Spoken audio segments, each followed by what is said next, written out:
మీరు ఇంజనీరింగ్ చేశారా? జాబ్స్ కోసం సెర్చ్ చేస్తున్నారా? 3600 మందికి పైగా స్టూడెంట్స్ కి జాబ్స్ వచ్చేలా చేసిన code Gyan 100 days software course లో జాయిన్ అవ్వండి. మీ కెరియర్ ని బిల్డ్ చేసుకోండి.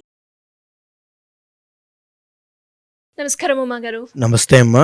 ధనుసు రాశి వారికి ఏప్రిల్ 15 నుంచి 30 వరకు విద్యాపరంగా, ఆరోగ్యపరంగా, ఉద్యోగపరంగా, విదేశీ పరంగా ఎలా ఉండబోతుంది? వాళ్ళు ఎలాంటి పరిహారాలు చేసుకోవాలి అంటారు? తప్పకుండా అమ్మా. ఈ యొక్క ధనస్సు రాశి వాళ్ళకి ఏమిటి అని అంటే ప్రధానంగా ఈ యొక్క ఏప్రిల్ 15వ తారీఖు దగ్గర నుంచి ఏప్రిల్ 30వ తారీఖు వరకు ఈ 15 రోజుల్లో కూడా కొన్ని మంచి యోగాలు అనేటువంటి వీళ్ళకి పడుతున్నాయి. తరువాత మార్చి 30వ తారీఖు దగ్గర నుంచి వీళ్ళకి అర్ధ అష్టమ శని దోషం అనేటువంటిది ప్రారంభమైంది. ఇది బాగా దృష్టిలో పెట్టుకోవాలి. ఎందుకు అంటే బిగ్గెస్ట్ మూవింగ్ ప్లానెట్ అంటే బిగ్గెస్ట్ ప్లానెట్ అయినటువంటి శని భగవానుడు దోషం పట్టి ఎప్పుడైతే ఉన్నారో ప్రతి పనిలోనూ కూడా కాలక్షేపం అనేటువంటి జరుగుతుంది.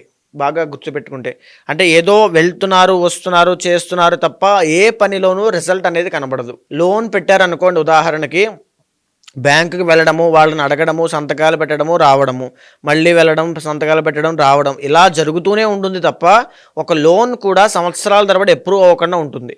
బికాజ్ శని యొక్క దోషము ఆ రకంగా ఇబ్బంది పెడుతోంది కాబట్టి కుటుంబపరమైనటువంటి ఒత్తిడి చాలా ఎక్కువగా పెరిగే అవకాశం ఉంటుంది.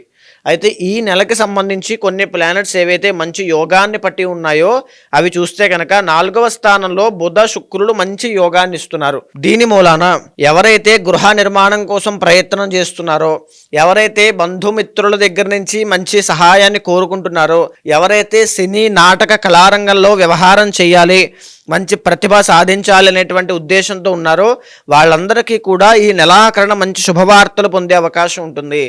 తరువాత నృత్య, గీత, వాద్యాది రంగాల్లో కూడా మంచి రాణింపు కావాలని కోరుకునే వాళ్ళందరికీ కూడా ఏప్రిల్ 15 నుంచి 30వ తారీఖు లోపు మంచి శుభవార్తలు వినే అవకాశం ఉంటుంది. నో డౌట్, బాగా గుర్తుపెట్టుకోండి. ఇంకా చెప్పుకోవాలంటే శుక్రబలం పెరగడం మూలాన కన్స్ట్రక్షన్ ఫీల్డ్లో ఉన్న వాళ్ళకి కానీ, లేదా ఆడవాళ్ళకి సంబంధించిన పట్టు చీరల వ్యాపారం చేసే వాళ్ళకి, ఆర్కిటెక్ట్స్కి, ఇంటీరియర్ డిజైనింగ్ చేసే వాళ్ళకి, ఎనీథింగ్ అండ్ ఎనీ క్రాఫ్ట్లో పనిచేసే వాళ్ళకి, క్రియేటివ్ ఫీల్డ్లో ఉన్న వాళ్ళందరికీ కూడా శుక్రబలం పెరగడం మూలాన మంచి రాజయోగం అని చెప్పచ్చు. చాలా బాగుంది. అయితే దశమ స్థానంలో కేతుగ్రహ సంచారం అద్భుతంగా యోగిస్తోంది కాబట్టి ఈ టైమ్ ఆఫ్ పీరియడ్లోనే వృత్తి వ్యాపారాల్లో మంచి రాణింపు అనేటువంటిది ఉంటుంది. అంటే టూర్స్ అండ్ ట్రావెల్స్ బిజినెస్ చేసే ఎవరికైనా చాలా బాగుంటుంది అని చెప్పచ్చు. తర్వాత స్పిరిచువల్గా కూడా మంచి దైవ దర్శనాలు చేయడము, తీర్థయాత్రలకు వెళ్ళాలనేటువంటి భావన కలగడము, మంచి దర్శనము, జపము, ధ్యానము లాంటి దాంట్లో గడిపి భగవద్ అనుగ్రహాన్ని పొందే అవకాశం కూడా ఉంటుంది. ఏ వృత్తిలో ఎవరు ఉన్నప్పటికీ కూడా అందులో వాళ్ళు ఉన్న వాళ్ళందరికీ కూడా మంచి గ్రోత్ అనేది ఈ నెలాఖరున కనబడే అవకాశం కనబడుతోంది. 11వ స్థానంలో చంద్రగ్రహ సంచారం కనబడుతోంది. పాత మిత్రులను, బంధుమిత్రుల పరివారంతో కలిసి విహారయాత్రలకు వెళ్ళేటువంటి యోగము, సరదాగా గడిపేటువంటి మధుర క్షణాలు కూడా ఈ నెలాఖరున వీళ్ళకి గోచరిస్తున్నాయి. అయితే ఇబ్బంది పెట్టేటువంటి గ్రహ సంచారములు శని, రాహు, రవి, గురు, కుజులు ఈ 5 గ్రహాలు కూడా చాలా ఇబ్బందికరంగా ఉన్నాయి. మొదట కనుక చూస్తే అష్టమ స్థానంలో కుజగ్రహ సంచారము ఇబ్బందికరంగా ఉంది కాబట్టి ఈ నెలాఖరున వీళ్ళకి ఉష్ణ వ్యాధులు అంటే జ్వరము కానీ, లేకపోతే ఏమైనా సరే ఆడవాళ్ళకి అయితే కొంచెం రక్త దోషం లాంటి సమస్యలు వచ్చే అవకాశం ఉంటుంది. హెల్త్ పరంగా చాలా జాగ్రత్తగా ఉండాలి. అనవసరమైనటువంటి తగాదాల్లోనూ, కలహాల్లోనూ, లేకపోతే చిన్న చిన్న వాహన ప్రమాదాల్లోనూ ఇరుక్కునే అవకాశం కూడా ఉంటుంది. వెరీ కేర్ఫుల్గా ఉండాలి. రక్త దర్శనం అనేటువంటిది ఉంటుంది. సో ఇది జాగ్రత్త కోసం అండి, చాలా జాగ్రత్త చూసుకోండి. 6వ స్థానంలో గురుగ్రహ సంచారం నడుస్తోంది. వీళ్ళకి ఏమిటి అంటే ఆర్థిక పరిస్థితి ఇంకా ఒక మేజర్గా ఒక గొప్ప స్థాయికి వెళ్ళేటువంటి యోగము రాబోయే రోజుల్లో ఉంది. ఏప్రిల్ నెలాఖరులో అయితే సామాన్యమైనటువంటి ఆర్థిక పరిస్థితి తప్ప గొప్ప మెరుగైనటువంటిది ఏమీ కాదు. అప్పు తీసుకోవద్దు, అప్పు ఇవ్వద్దు, రెండూ ప్రమాదమే. ఎవరికి సంతకాలు కూడా పెట్టద్దు. 5వ స్థానంలో రవిగ్రహ సంచారం నడుస్తోంది. ఆరోగ్యం విషయంలో కూడా చాలా జాగ్రత్తగా ఉండాలి అని చెప్పడానికి ఇది సెకండ్ కన్ఫర్మేషన్ మనం చెప్పుకోవచ్చు. సో హెల్త్ ఇష్యూస్ అనేటువంటివి వెరీ వెరీ కేర్ఫుల్గా ఉండాలి.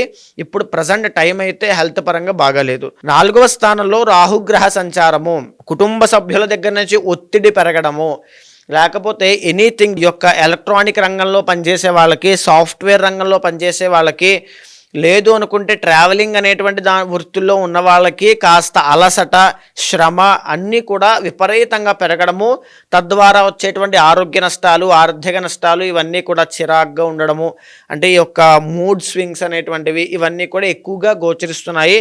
చాలా జాగ్రత్తగా ఉండాలి. సో ఓవరాల్గా ధనుస్సు రాశి వాళ్ళకి మిశ్రమ ఫలితాలు అనేటువంటివి ఉన్నాయండి. సో రాబోయేటువంటి రోజుల్లో మీరు ఖచ్చితంగా గొప్ప రాజయోగాన్ని అందిపుచ్చుకుంటారు. No doubt. ఆ వీడియోస్ అన్ని మనం ఆల్రెడీ చేశాము. ఏప్రిల్ 15 నుంచి 30వ తారీఖు వరకు మాత్రం ఆరోగ్య భంగం అనేటువంటిది కనబడుతోంది. సో హెల్త్ పరంగా చాలా జాగ్రత్తగా ఉండండి. మీ పర్సనల్ చార్ట్స్ చూసుకోండి. మీ పర్సనల్ చార్ట్లో యోగం ఉంది అనుకుంటే రాబోయే రాజయోగాన్ని కూడా చాలా ఈజీగా అండ్ చాలా గొప్పగా అందిపుచ్చుకోగలుగుతారు. ఒకవేళ మీ జాతకంలో దోషాలు ఏమైనా ఉంటే కాలసర్ప దోషము, లేకపోతే పితృశాపము, స్త్రీ శాపము, ఋషి శాపము లాంటివి ఏవైనా ఉంటే కనుక ఆ వచ్చేటువంటి రాజయోగాన్ని కూడా ప్రాపర్గా మీరు అందిపుచ్చుకోలేకపోవడము, సామాన్యంగానే జీవితం అంతా వెళ్ళిపోవడం లాంటివి జరుగుతాయి. ఒకవేళ కనుక మీ పర్సనల్ చార్ట్లో ఏవైనా దోషాలు ఉంటే తగినటువంటి శాంతి పూజలు వెంటనే ఆచరించండి. చాలా బాగుంటుంది. ఎలా అండి, ఎవరికైనా కూడా జాతకరీత్యా వాళ్ళు ఎదుర్కొన్న సమస్యల గురించి ఆస్ట్రాలజీ పరంగా రెమెడీ కోసం మిమ్మల్ని అప్రోచ్ అవ్వాలి అంటే ఎలా ఉంటుంది? తప్పకుండా అండి. ఇప్పుడు మనం మాట్లాడుకునేటువంటి అంశం అంతా కూడా గోచార రీత్యా పర్సనల్ చార్ట్ అనేటువంటిది మీ యొక్క డేట్ ఆఫ్ బర్త్ కానీ, టైమ్ ఆఫ్ బర్త్ కానీ, ప్లేస్ ఆఫ్ బర్త్ మీద ఆధారపడి ఉంటుంది. అలాంటిది ఎవరైనా చూపించుకోవాలి, ఆ రెమెడీస్ అనేటువంటి పూజా పరిహారములన్నీ కూడా ఎవరైనా ఇక్కడ పీఠంలో చేయించాలనుకునే వాళ్ళు ఎవరైనా ఉన్నా మీరు ఖచ్చితంగా మీకు కింద కనిపించేటువంటి నెంబర్కి కాల్ చేస్తే మా వాళ్ళు మీకు పూర్తి వివరాలు అందిస్తారు. దాన్ని బట్టి ఏదైతే సమస్య ఉంటుందో, ఏదైతే మీ కోరిక ఉంటుందో అది మీకు తీరుతుందా లేదా, దాని మీద వెళ్ళడం మంచిదా కదా. కొంతమంది ఎన్నో వ్యాపారాలు పెట్టి నష్టపోతూ ఉంటారండి. ఆ వ్యాపారం చేయకూడదు అనేటువంటి విషయం తెలిస్తే నష్టం అనేటువంటి జరగదు. అలాంటి విషయాలన్నీ కూడా కూలంకషంగా మాట్లాడడం కోసం మీరు ఖచ్చితంగా అపాయింట్మెంట్ తీసుకుంటే అన్నీ కూడా వివరంగా చూసిన తర్వాత పరిహారములు ఆచరింపచేసి మంచి రిజల్ట్స్ వచ్చేలా చేస్తాను. థ్యాంక్ యూ అండి. Thank you so much. నమస్తే అమ్మా. సుమన్ టీవీలో మీ పర్సనల్ అండ్ బిజినెస్ ప్రమోషన్స్ కోసం కింది నెంబర్కి కాంటాక్ట్ చేయండి.